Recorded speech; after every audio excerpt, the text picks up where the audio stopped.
Many of us spend decades doing everything right. That could be climbing the ladder, leading teams, building someone else's dream, while quietly feeling like our own truth has no room to breathe. But what happens when the performance finally stops and everything falls apart?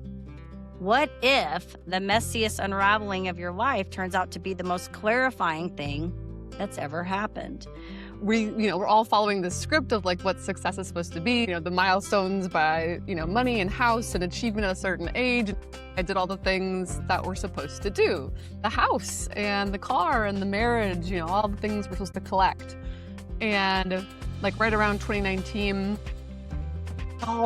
it all just started to unravel. The marriage is ending, my work, I'm miserable, right? I finally learned to hear like my own heartbeat. Like I actually heard my own voice. Right. None of it goes with you.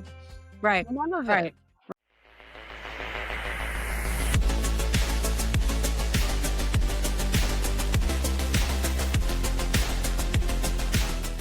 Welcome to another episode of the Starter Girlz Podcast, where girls isn't about gender, it's about grit. We celebrate the dreamers, the builders, and the difference makers bold enough to start. I'm your host, Jennifer Loehding, and wherever you are tuning in today, we are so glad to have you. And so today, my guest, Becca Eve Young, after decades at the top of the corporate world, she embarked on a raw and human journey of coming home to herself, a story she captured in her book, It's Gonna Get Messy. She's a guide for founders and leaders who have outgrown the words they use to describe their work, helping them find the language that finally authentically aligns with their soul. So, Becca, I want to welcome you to the show. We're so excited to have you here today. Jennifer, thank you so much. What a wonderful introduction. I'm like, who's that? Yeah, and aren't those awesome? Those are my favorite parts. Yeah, Just right? all of it's good, but I love those. I don't know if you know this, and maybe I don't know what part of my world is out in the internet other than I do a podcast. But I was in Mary Kay in leadership for 22 years, and not all of the 22 years in leadership, but in Mary Kay for that long, about 15 years in the leadership part. But we always had to do accolades, and so it was when I first came into that company, it was so awkward for me because I just didn't know what that was and I didn't understand it. And so it always felt awkward to me. And then as the years kind of went on, I got so used to it that it was just like normal. I'm like, hey, where's your accolades? I need your accolades so I can read them, And so I actually kind of enjoy scripting these together, because it's kind of fun to take, the guest information and put it in and be like, hey, how do we kind of create like a story for this person, So Totally. it's one of my favorite parts of pulling this all together, really. Yeah, and I felt that because I've been on other podcasts, but I'm like, wow, that feels good. Yeah. Now That you feels just got to live wonderful. up to all that today, right? Like that's Right. after we do that, it's like, oh geez, now I got to really like show up. Yeah, yeah. So you're going to be fine. You're going to be totally fine. Yeah, All right. So I want to back this up because you and I are actually meeting for the first time today too, which yeah. makes this kind of fun because we've really had no like prior conversation to be like, hey, let's get to know each other, right? Other than I've researched you and looked at some of your work and what you're doing. You've got a huge following. Love it. That means people are loving what you're doing. But I want to talk about how you got here, like what brought you to this moment, because I think that's important to know, where you were and how and where you arrived. So maybe walk us through a little bit of that. Yeah, yeah. Well, and I've seen a couple episodes and heard a little bit about your story too, and so it's not we have a lot in common, and it's not. I mean, especially as you get to midlife, it's not an unfamiliar tale, right? Where Right. we're all following this script of like what success is supposed to be, but the milestones by money and house and achievement at a certain age and all the things that you're supposed to do, like 8 billion of us somehow following the same script of Right. success, which is like, what? Yeah. Until Like, they hear us and we say, we're going to break it. yeah, Right. exactly. So, my story is no different, at least in the beginning, right? Like I did all the things that we're supposed to do. I grew up in a very, religious household, Christian Science, actually. So Gotcha. I could never see a doctor until I was 18 years old. So that was a trip and a whole story within itself, right? Yeah. But at a very young age, I was like, I think I asked my Sunday school teacher, I was like, okay, so the premise of Christian Science is like, if your body isn't real, and you're a true spiritual being, then you can heal yourself through prayer, right? And through positive thought. Anyway, we know a lot of that is true now. But like growing up, I asked my Sunday school teacher, I'm like, okay, if your body's not real, why do I have to brush my teeth? That would be me. And I remember, like, I'm like 7 or 6, and he Yeah. just looked at me and he's like, keep reading. And I was like, oh, I'm like, I would this is a web of totally been lies. me. Yeah. I'd be like, "Why do we gotta make a bed? Why do we gotta do Right. any of this?" Right. Like, you know, I'm like, okay. And I'm like, by the way, who's reached enlightenment? So the point in that story is that like I performed like many of us do, like our whole, like, okay, all right, I'm gonna be the perfect student. I'm gonna go to school. I'm gonna, get my first house very young. I'm gonna, I started out in interior design. I'm gonna like grow through that career. And I started interior design, and then I was doing that until the housing collapse. So the housing collapse happened in 2008, Right. and I had to go back and like reinvent for the first time. And then, I'm like, okay, well, I love branding and marketing, so I went back for my MBA. And so I'm doing the things that we're supposed to do. Like I was climbing the corporate ladder. I was in Seattle. I was flying from Seattle to New York. I was doing branding with Calvin Klein Home. And like I'm in Midtown. I'm like this little Midwestern girl from Wisconsin's like, look, like I'm wearing my black heels with my ponytail slicked back, and I'm, my white blouse, and I'm all in my masculine, and I'm just like, running into boardrooms with groups of venture capitalists and doing the things, right? Yeah. Doing all the things, and the house and the car and the marriage, all the things we're supposed to collect. And like right around 2019, it all just started to unravel. And the 2020 pandemic for Yeah. so many of us cracked us open. And the marriage was ending. you know, we got together very young, but I stuck it out. You get the therapy, you do the things, you make it work because you don't want to, fail. Right. And also, and no one had been like divorced in my family, and so the marriage is ending. My work, I'm miserable, right? I'm in the most beautiful building. We've got kombucha on tap. We've got the barista that you can order anything that you want. And I'm helping take this company public for 5 billion, and I'm working directly with like in the leadership team. And I'm like, I am, miserable at like a cellular level. And my dad's dying, and all the things life will throw at you at once. Um, and it was so bad. We were having so many layoffs. The CEO and I were not getting along, and I ended up doing a 6-month position in Mexico. I was like, look, let me go help build the international team. We're not getting along, so why don't you find a replacement for me, and we can just. And this wasn't a position that existed. Yeah. But the CEO was kind of audacious enough. I was like, and we needed to grow internationally anyway, and so I just proposed it. Like I'm sitting there and I had this idea, and usually those are crazy ideas we ignore, and Right. I'm like, screw it. So I'm like, why don't I go do this? And he just looks at me, he's like, okay. So I went on a 6-month assignment as my life, like literally the day I left, I was in Portland. My marriage got the notification that the divorce went through. Wow. The department had gotten leveled a few times. Dad's dying, and I went to Mexico and worked remotely for 6 months. And then I was supposed to go back April 1st of 2020. And 5 days, 6 days, maybe it was like a week before that, they laid off half the company. And so like 3,000 or so people. And they actually botched my layoff. They're like, you're safe. And I was like, woohoo. And then I got all the text messages like, we're so sorry, Becca. Like, are you, from my team, like, are you okay? And I'm like, what do you mean, am I okay? I'm fine. No, they put me in the wrong group.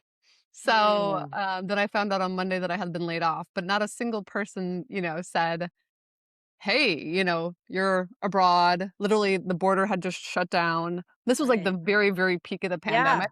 Border shut down. People are in hazmat suits. And nobody asked, like, are you okay? Do you need assistance getting back? They're like, could you please go to a FedEx and ship your equipment back?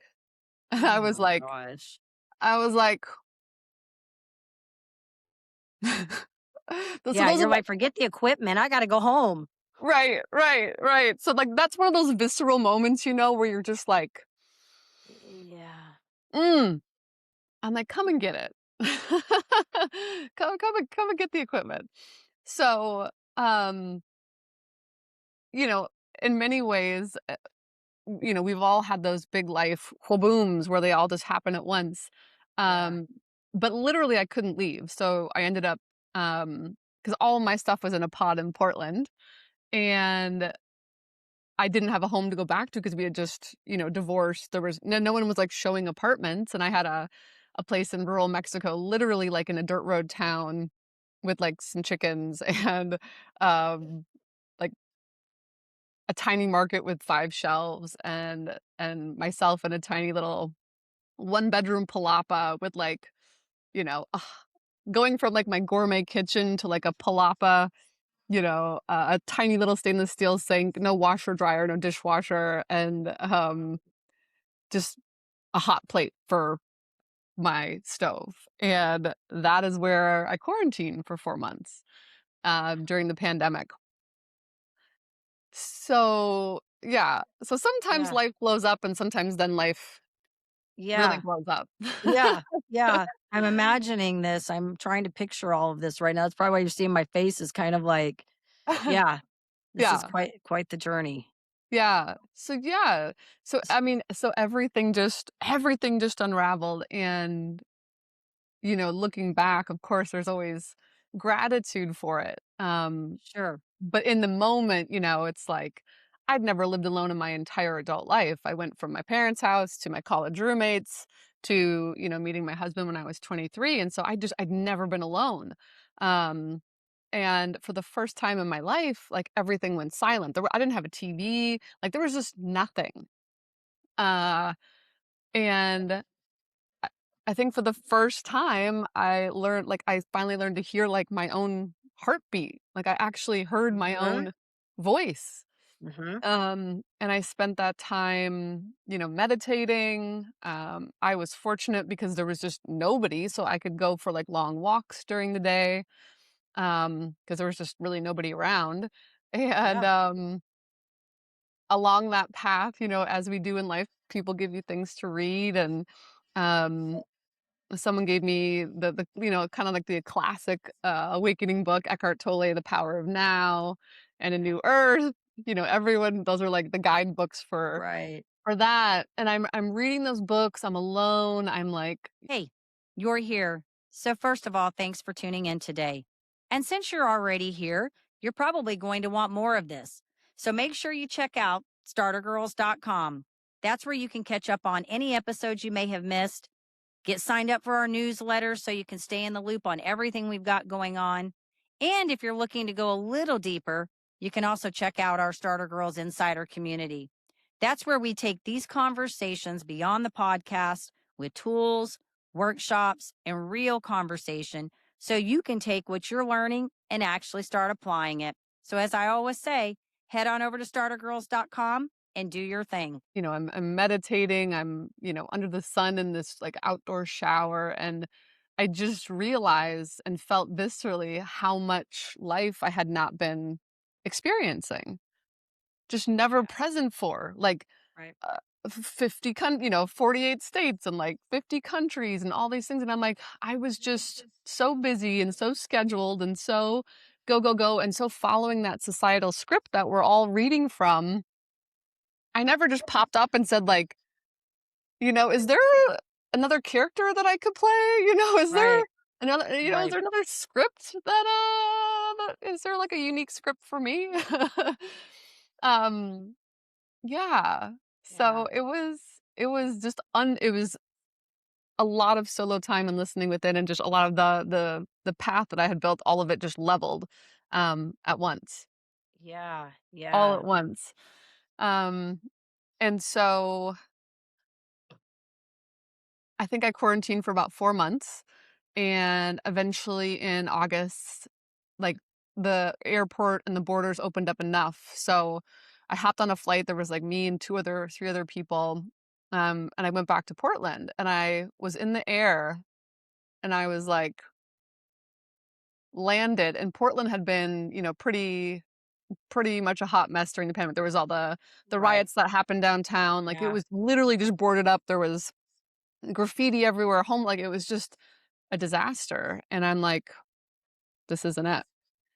So, I had my pod delivered to a storage corner. I put everything that I owned on Facebook Marketplace, like my Anthropologie pillows and my, Nordstrom plates and, like, my Pendleton throws Oh, and my all the yeah. things that I had curated, and I sold everything in 3 days, and then I hopped back on a plane and came back to Mexico.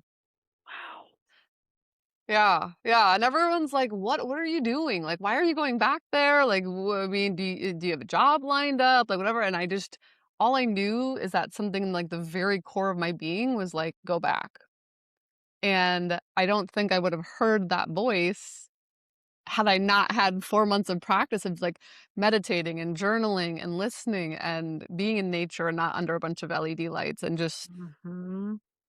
connecting within, you know? Yeah. Yeah. Wow. Are you there now? Are you in Mexico now? Yeah. Oh my goodness. Oh my gosh. And so you've been there all this time, and what part of Mexico are you in? San Jose del Cabo. So Oh my it's gosh. Yeah. Okay, Yeah. I'm gonna bet I look, I did not even know that's where you were calling in from, so I'm so excited. Okay, because listen, like, I just got back on a 10-day cruise, and, like, Yeah. we talk about this every year, like, what cruise we're gonna go on, and every time, because 'cause I'm in Yeah. Dallas, we drive Yeah. down to Houston, hop on a cruise ship down there because I wanna go to the beach, and I wanna go to Mexico and to the beach and all that stuff. So Yeah. this year we did go, of course, we went to Cozumel. We didn't do as much on the Mexicos. We ended up going to Jamaica and Grand Cayman, and then came down to Cozumel and went up to, Honduras and Belize. Okay. I am like, I'm feeling you because I love it because, like, every time I go and I leave, there's a part of me that's like the simplicity, the simplicity of when this was the longest one we went on. It was 10 days, 10 nights. It's the longest one we've been on, and everybody's like, "How are you gonna do this?" Oh my gosh, Becca, like, normally when I come back on a cruise, we do, like, a 5 or 7, like, I've, like, not had enough. This was for me, was so good that when I got done, I was like, "I'm okay, I'm okay." I was so relaxed, so ready, I was okay with it, but immediately when I got home, I will tell you, I came back home and I was like, oh, all the weight of everything kinda just started coming back on. One of the things that I even mentioned this to somebody as I came back, like, I remember we had this great tour guide in, Honduras, and, that wasn't no, actually in Belize, and then in Honduras, and I was the simplicity, just like I just said, the simplicity of they're like, the people are like normal people like us because we all think they're different, and they're not, but they Yeah. have it's just a simpler life. They don't Yeah. have all the things in their face, the shiny objects and all the bling, bling, bling, bling everywhere. So I mean, it was crazy things. Like, we're driving over this little to go to this mountain to tube in the dark. And I'm like, coolest thing. I've never actually tubed through a mountain in the dark, like a hill. I Oh, don't know what it was, cool. but it was so great. It was in the dark. And I thought it was the coolest thing ever. But we're Yeah. driving over in a bus on this, like, to me, it looks like plastic crate stuff that you would make stackable things. That's what it looked like to me. I know that that was real road stuff they used. But we get over this thing and we're going over this river, and I'm thinking, is this thing gonna hold up like this bus going over this thing? And they're like, oh Yeah. yeah, it stays here. And I'm like, does water like wash it out? Like, it's Yeah. just, we are so used to all the things here, and the Yeah. simplicity there.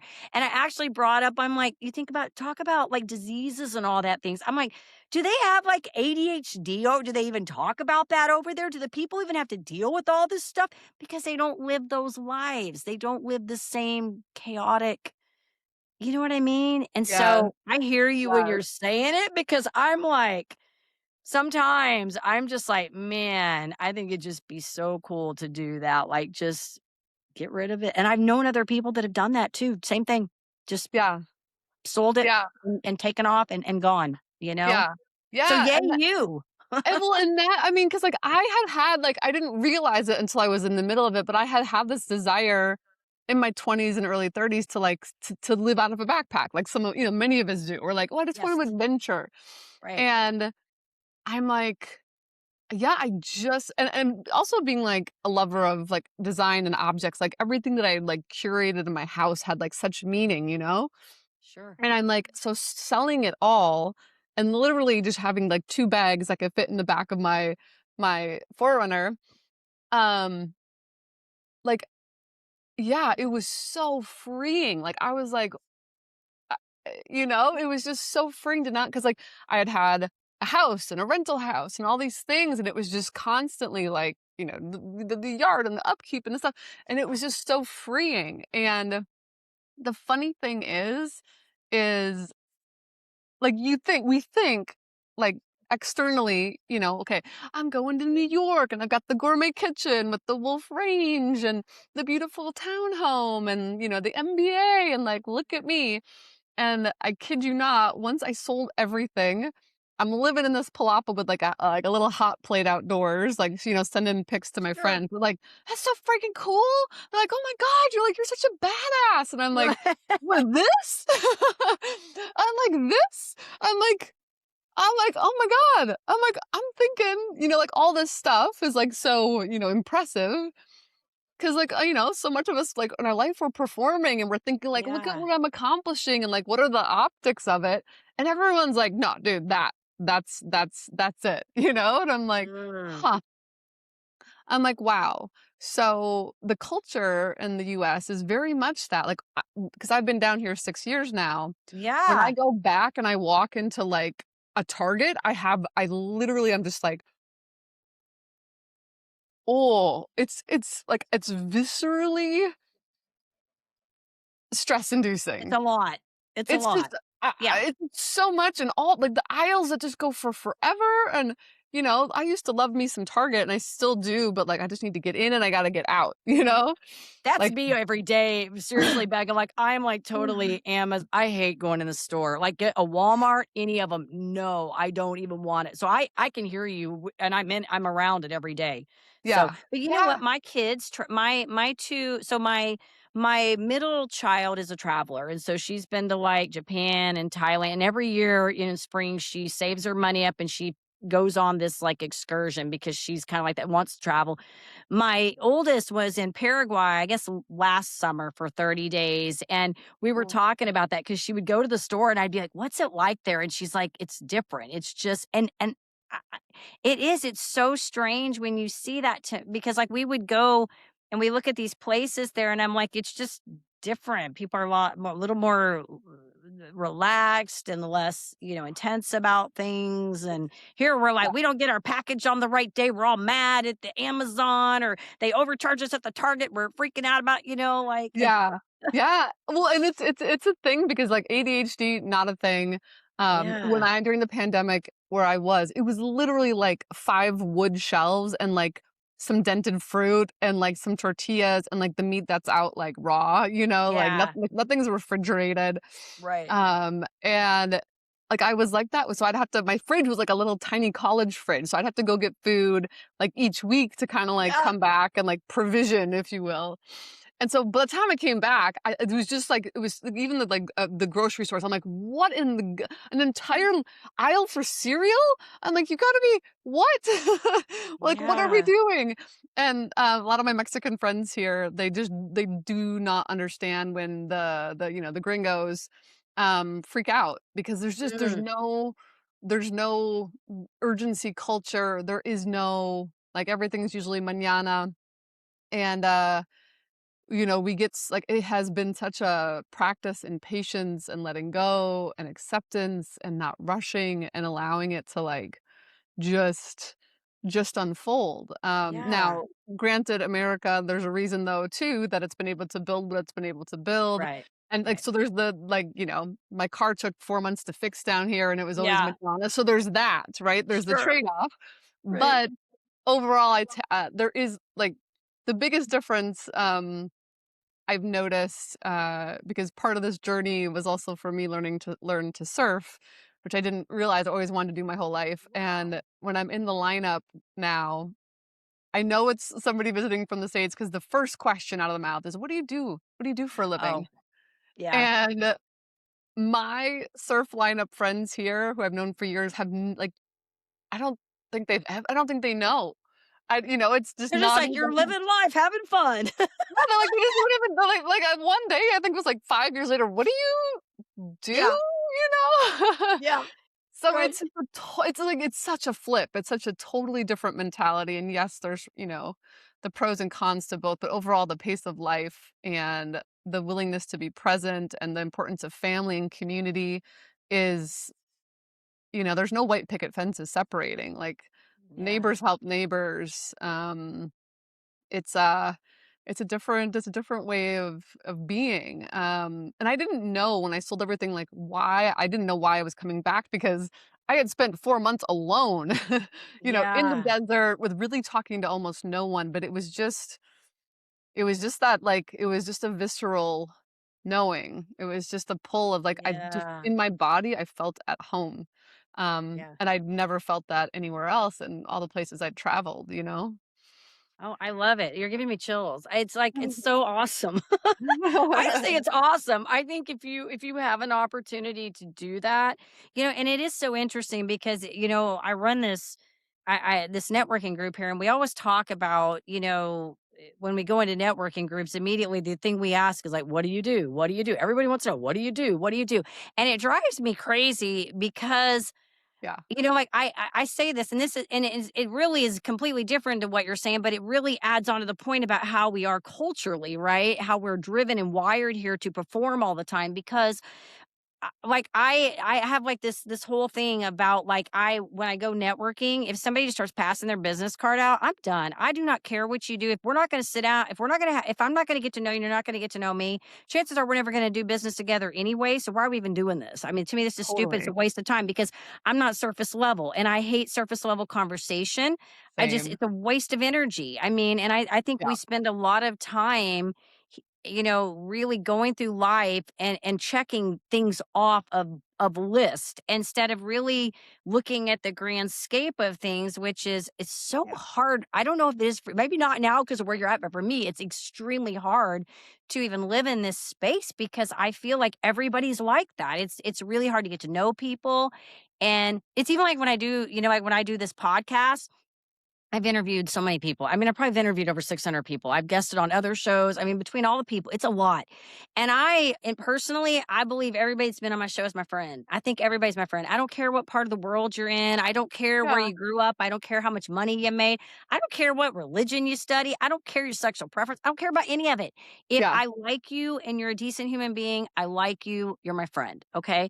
yeah. But I don't think everybody else thinks like that, and I mean that, Becca, like, I'm if on I that see you too. on the street tomorrow and I haven't seen you in 6 months, I'm gonna be like, "Hey, Becca, how are Yeah, you? Do you remember we were, like, on the" That's how I see same, people, same, like, until somebody gives me a reason not to be their friend, they're my friend? And I totally. just feel like we spend so much time trying to just check things off and put people in boxes, and so I love that you're being able to do this because also I think it opens our eyes to things, right? That's one of the things I've said about these conversations. I was having this conversation with my mother the other day because we were talking about immigration, and we're presently in the middle of actually dealing. My son has a friend that is dealing with an immigration issue here in the States. It's a very hot topic.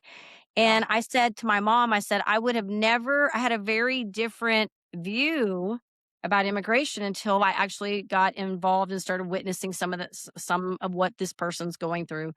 And so yeah, it gave me a different outlook on the whole process. And so I told my mom, I said, that's one of the things that when we become culturally aware, meaning it doesn't have to necessarily be moving across countries or whatever, it's just having conversations with people that are different from us in yeah, different places. We start to take in conversations and knowledge that we didn't have prior. And therefore, we have yeah, biases until we hear different things. And so yeah, I will say that, like, being able to do what you're doing, being able to do like what I do, having these dialogues, it allows us to have empathy for other people and to take that information in, right? And yeah, I actually think it's a cool thing. I think it's a neat thing because it gives us perspective, you know? And completely, so I love it. completely. You're giving me chills. Your story's giving me chills because I'm thinking if I like totally were in a place, like I think it'd be the coolest thing to do. Like to just be able to pack up and Yeah, I could see my middle child doing something like this, just like Yeah. being like, "I'm going, I'm taking off, packing it up and going," you But know? the cool thing is like we like I okay, I'm with you on all the ways like on people and connection. Like I cannot do surface level. Like I when I go Yeah, back, I notice how much it happens. I also notice how much it is a thing where we don't get to the depths with anybody. And I like to right. just go all the way. Like Yeah. my I'm just my gonna tell book you everything. oh my book is like reading my diary. I mean, like I can't believe I actually published it. It's so You know, but funny. I was like, screw it, you know? Yeah. Yeah, it's just it's getting connected with people, it's being, like, authentic, it's hearing different stories, it's getting to know them, and it's like, I don't Mhm. yeah, the immigration thing, like, it's a country built on immigrants, like, don't even get me Yeah. I know started on you had to say from that I know I'm German. I mean, we're all immigrants, really, like, I had a full-blooded German grandmother, like, I mean, and so, yes, I know.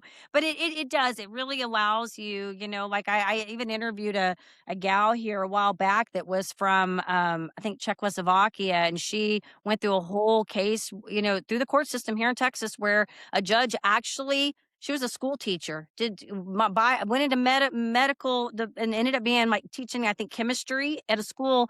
And her husband was a narcissist, and she went into a court system, and the judge took her kid away from her with no evidence, no proof. She had to hire another attorney $20,000 later, who actually overturned the Wow. case, overturned it, gave her child back. She was running for a seat here in state of Texas, and so yeah, it's these stories. Damn. I'm telling you, the more, when you have these Yeah, conversations with people, you do learn a lot. And I think that's what's kind of is beautiful about what you're getting to do is that you're seeing a whole different culture, the way these people live and go through life. And I think what a privilege to be able to do that. I know a lot of people would it say, is. because they, but I think it's a privilege to be able to do that, to It be is. culturally aware. So It I think it's is. cool. I love It it. is. It is. I Yeah. didn't know that part about you. Like, I looked there, so I missed that part. Thank you for sharing all that. And so Yeah. your book, is this about the journey, like what you learned going through that process? And you tell us a little bit about it. I Yeah. know you said Yeah. it's your diary. We got that part. It is. Well, so like the best is yet to come. This was like so it is about that journey. It's about, following that societal script and realizing how asleep I was and Yeah, learning to kind of tap into that intuition that we all have running through us. And I would say before Baja and before Mexico, I was, I turned away from spirituality and religion because of just how I was sure. raised. And I was like, so much PTSD around that. And like Yeah, the pleasing of the parents, which so many of us do. And like, um, my dad, when I came back up and he was in the process of dying and he was getting, towards the end, and a lot of me, when I went and visited, after I sold everything, I was like having all this guilt and I'm like, Dad, I should be here. But at that point, he was bedridden and he's like, go, like, it gets me emotional. It'll get me emotional. He's like, just go. He's like, go, please go adventure for me, And I'm like, yeah, yeah. yeah, I so, would do the same. I would say the same thing to my kids too. yeah. Yeah, He yeah. was like, go, Well, but when he said go, he's still though, to his, his last breath was still trying to convince me of Christian Science and the mm, religion and everything. Um, and so yeah, the book is about that. But once I came back, um, I got the call that he had passed away. Still gets me. sure, 30 days later. And I went back and I did the funeral and all the things and um, again, something was, like, calling me back to Mexico, and I went for the funeral, and there was nobody there. It was still during the pandemic. It was, September 2020. It's just my immediate family, and I was just like, "I have to get back to Mexico." Uh, and, went through the grief cycle of losing a parent, which, you don't know the weight of that until it happens, right? right, Like, I had no idea. I had, people that had lost parents, and I'm like, "Oh, I'm so sorry for your loss." But nothing prepares you for that because literally a part of you just sure. it goes. Um, and so I was going through that grief cycle and 30 days, like to the day after he passed away, um, I'm under the full moon in Baja and I'm just like with my whole heart, my whole being, I'm just like, Dad, I'm like, if you're out there, I'm like, show me. And he came to me. Um, he came to me. My eyes were closed by the ocean under the full moon with this group and was just at a sound healing. And I actually physically felt his hand brush my hair and Mm. tuck it behind my ear. And I was about to open my eyes. I'm like, why is the facilitator touching me right now? I'm like, what are you doing? And then I was like, and I knew in that instant it was him. And there's really no way to describe what happened next. I was like out of my body Yeah. and I was light and he was light and we were dancing and he took me just like over the veil where we all come from and where we all go back to. And I'm like, Dad, is this what we are? And he's like, yeah. He's like, aren't we so beautiful? And I had a million questions for him in that moment, but I was just like, can I stay? And in that moment, I physically felt myself like come back into my body.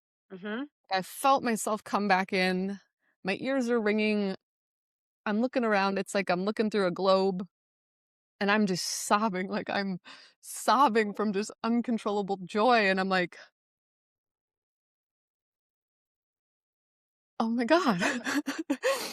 I'm like, he came in the most like incredible way. And from that moment on, like my life was never my view of existence, my view of why we're here, my view of where we all go back to, what we're all connected to was like forever changed because it was the most true, beautiful, visceral, real experience that I've ever known.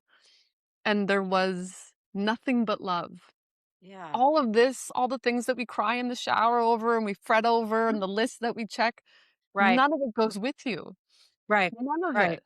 It Right. doesn't exist, and you like, I get the statement now, "I am," because you just are, and everything is perfect and complete, and you are complete, and you can feel it, and there is no Mhm. want for anything, Mhm. and so one would think after that experience that life gets, you know, deliciously magical, but the reason it's gonna get messy is because once I came back like, when you're born, you get a little bit of anesthesia, right? Like, when you're Right. coming into the simulation, like, Right. you forget.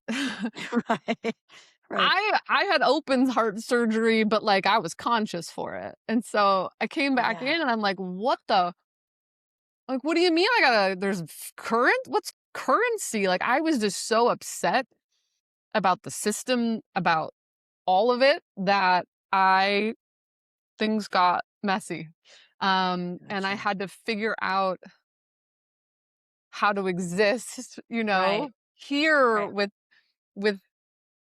with that. And I dove into a lot of plant medicine as a lot of us do to Right. get a little bit of that key back. And I had never experimented with, I mean, I did like, some mushrooms in college and like all Sure. the drugs that we do.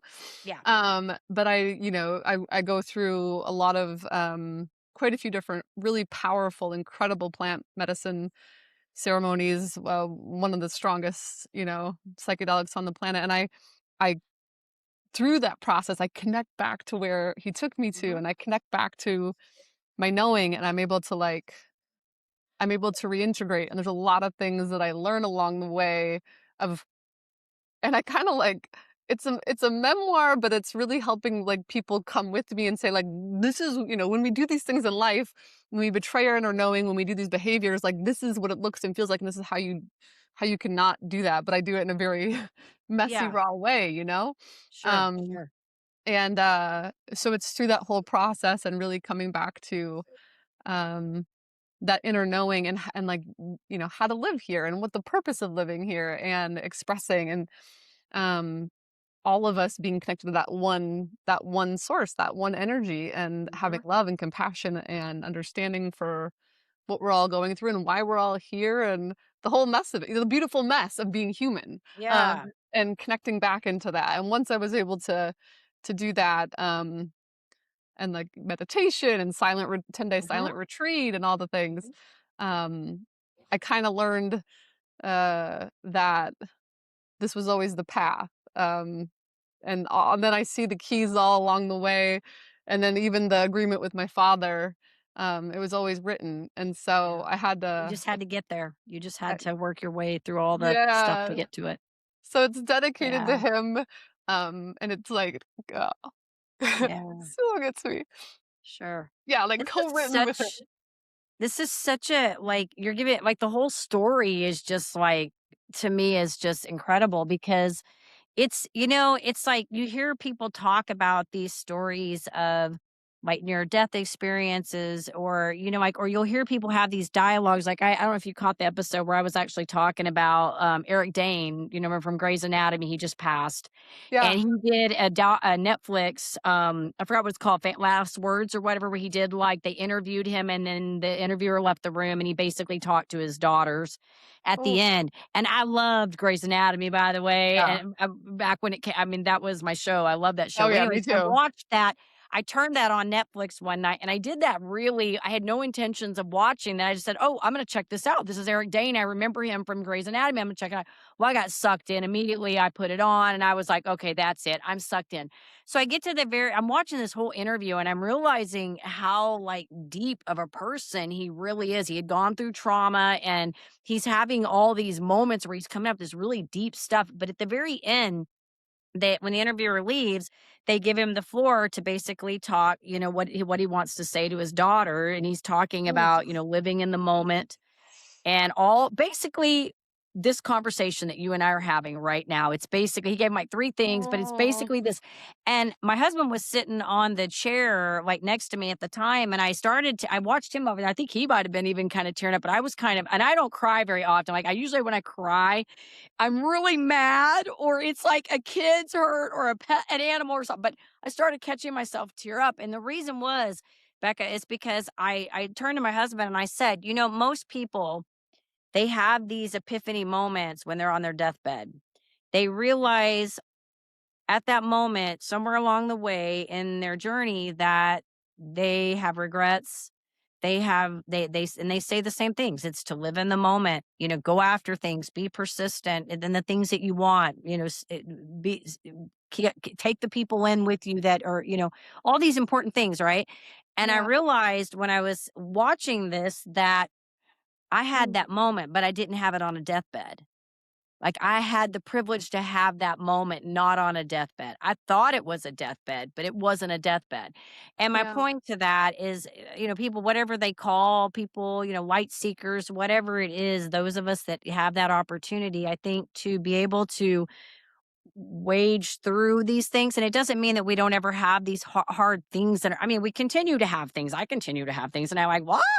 No, they happen. But I think it Yeah. gives us the ability to see the grander scope of our existence and pull ourselves out of that and realize that's just part of the process, but not the defining keep us in the stuckness of it, because there's no way when you look at your story and think, okay, you got trapped in Mexico for 4 months. That would have been hard. I mean, I was getting chills thinking about it, thinking, oh my gosh, here you go from living in the States, you're stuck in a foreign country now, not for a few weeks, months now, in this little space. And Yeah. you gotta wage yourself through that. But look at like what all Yeah. came through all of that, and the messiness of all of it. And so I think it's a Yeah. beautiful thing for people when they're able to see that and embrace that, not have to be on the deathbed to Yeah. realize that, It's a Yeah. blessing. That's what I'm saying. It's a blessing, Completely, you know? completely, and that's why I shared it. It's like, if I can just help one other person, feel less alone on this messy human experience, because we are like, through that experience, we are all connected, and we get, myself included, there's plenty of mess of me like on my knees, just snotting out of my face, crying, like just like it was not an easy path, No. it was grueling at times, like Yeah. the grief and the loneliness and the self-abandonment in, like, so many ways. I mean, it was a full it was a full clawback, but Yeah. I'm so grateful for it, and I'm grateful to have that experience with my dad and to have the experience of just sharing it, because it does, like, when we're crying in the shower on a Monday and you're just like, whoa, just like if you just pull back and you look at the purpose of this, which is to just connect and experience joy and be present, and Right. it's, Isn't it everything's so gonna come in. strange? It's Doesn't like, it isn't it weird? It's a weird feeling because you look at things from it's like you're looking from this grand like a 360 view, and yeah, people are worried down here about these like micro minutia things, and you're going, but I'm like, I feel like Becca, like if a few of us could get together, we could solve world problems. Really, like a few of yes, us could really get together because we yeah. we could look at like all the little micro new, the micro things that everybody's bickering about really come Oh down man, to really like we're all just yeah, different. People have issues with us being different from one another. I mean, at the end of the day, it's what it all comes down to. I mean, if we just right. accepted each other and stop it, I think we'd have a lot less problems in the world. Well, It's yeah, just right. weird because we're looking at it. Yeah. The Yeah. construct is bizarre. Like, it's bizarre, like Yeah. languages, skin color, borders, countries, religions. Like, it's all these things that we have manufactured in Mhm. this And lovely at the earth. end of the day, we're all just human with all this pretty much the same basic human needs? Yeah, and anyone who travels knows that, and anyone that has met someone for like, we all are at the exact same core need, and all these religions that we start these wars over are all saying the same thing, and it's maddening when we like the system is almost designed to divide us in that way, Mhm, and mhm. at the core we are all interconnected. We are all from that same source, Yeah. and yeah, it's What an inspiring journey. Oh my gosh, I yeah. love it. I love it. So, and now I know looking because I went, like I said, I did do some research on you. I'm obviously, going to do some more, but you've got a following. So clearly the message that you're giving is inspiring. People are liking it and they're resonating with it. And even if they're not doing on the same journey, they're resonating with the rawness and the humility and the all of that that goes with it because I think that's what people want to see, right? Like they want to see that the human side and not this everything polished and perfect and you've lived that so you've been on both sides. It's funny too because I have these conversations. I get caught sometimes in the it's like this podcast, for example. It's at a place where, okay, we've got a pretty decent following on YouTube now. So every time so I'm building out this community because I get caught in this. I feel like I need to do something with the podcast. But then there's that part of me, Becca, that Yeah. really I just like doing the podcast. And it's the reason I like doing the podcast is because I like having the conversations. I like learning about people and their journeys and what they've gone through and how, like I like that part of it. And so I get caught in that inner dialogue battle of just let it be and have fun. I need to do, right? And so Yeah. sometimes, when I'm out, people were the first thing that'll come up because I think that's all I do is a podcast because I talk about it. They'll be like, so what are you doing with the podcast? And I'm like, do I have to do anything with the podcast? Does it have to No, like are you just no. missing the whole point of the podcast? Like Yeah. it's the messaging. It's what I'm trying to create. It's the good that I'm trying to Yeah. put out into the world, the Yeah. inspiration. It's like, Yeah. do I have to do anything with the podcast? Oh my But I god. swear, Becca, it Yes. comes up like, every time I'm in some kind of a meeting with like a conversation with somebody, it's like, "Oh, you do a podcast. So, you gotta be, like, getting business from that and doing this," and I'm like, "I don't feel like doing any of that," like Exactly. Like, I'm just present with the podcast. Like, yeah, I let enjoy it doing be, I'm the podcast. having fun, and so Yeah, I get it. It is definitely it's just you're in a beautiful place, and I think it's awesome, and I think it's awesome that you're okay with the messiness of it and going through it because I think that's how I think life is really boring when it's scripted and never messy. It's really freaking boring, it is. right? It is. Well, and I love all that. And yeah, we're kind of culturally built to like expand, do the next thing, do the next thing. But Mhm. like, really, if we can, like, if we're doing that, we're never present for what we're doing, and we're not living. Like, there is no. Sure. You're just on to the next thing. Yeah. And that's um I that's love part it. of why I put my own mess out there, because I was terrified to do it. Like, my best friend's like, "Can I read it?" I'm like, "Absolutely not." And she's like, "Becca, you do realize that when you publish it, it will be We're read." gonna read it. I'm like, Yeah, Oh, there's a part of sorry. being vulnerable that's scary. I'm the same way too. There's a part of me that's Yeah. it's like I sometimes second guess myself. I'll put something, I'm like, "Oh, do I wanna do that? Do I want people even" and I'm not gonna lie. There have been times I put stuff out and I pulled it right back off. Like, I put it on social media. I'm like, "Nope, we're not I don't want the attention. I don't want I don't Yeah. want people to even read it today. I don't want the comments. I don't want" like, Yep. it's a vulnerability, and we all fear a little bit of that to Yes. some degree, you know?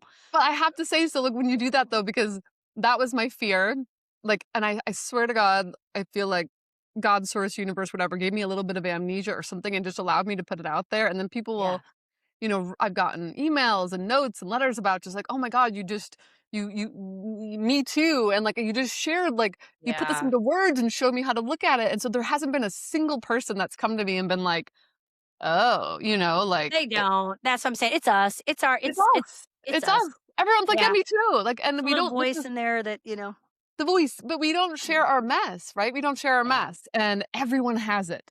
right. From A-list celebrities to, whatever, somebody Yeah. picking up the beach, like, we all have it, and so, the more that we share it, the more we stop performing, the more we stop hiding our humanness, and we can all just, like, be free to mess up Yeah. and to allow it, because that's where you grow, Right.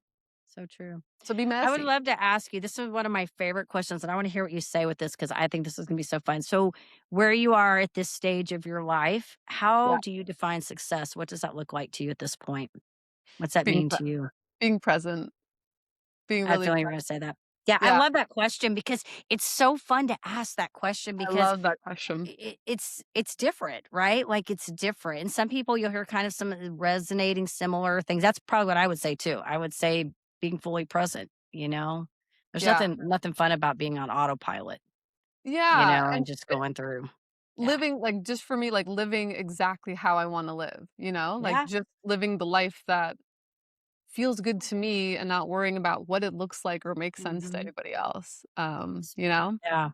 So what would you say this is gonna be fun. What would you say to somebody that right now, like, they're gonna hear this and maybe this may be the episode they go, I'm just gonna go do something fun. Like, and maybe it's not move to another country, but it might be Yeah. something they've been kind of hanging on to, and they're like, "I'm gonna do it." What would you say to that person that's maybe just feeling a little bit stuck right now? Oh man, go. Do Oh, it. Do it. Like we yeah. all think people are looking at us so closely, but they're really not. Everyone's in their own little universe. And like the point of your journey here is to follow that little voice, that little intuitive voice that like you feel stuck or you feel worried. But I every single time that I have pushed past the boundary, you know, doing podcasts, writing the book, like doing the Mhm, audiobook, mhm. showing up on stages, it has a, 1,000% of the time broken something open to me and allowed me to just that's what you like, you just step and just trust. Like that voice, it will never leave you astray. Like never. Never. It might not look how you thought it was gonna look, Right. but it's always in your best interest and it always has your back. And isn't that a beautiful thing?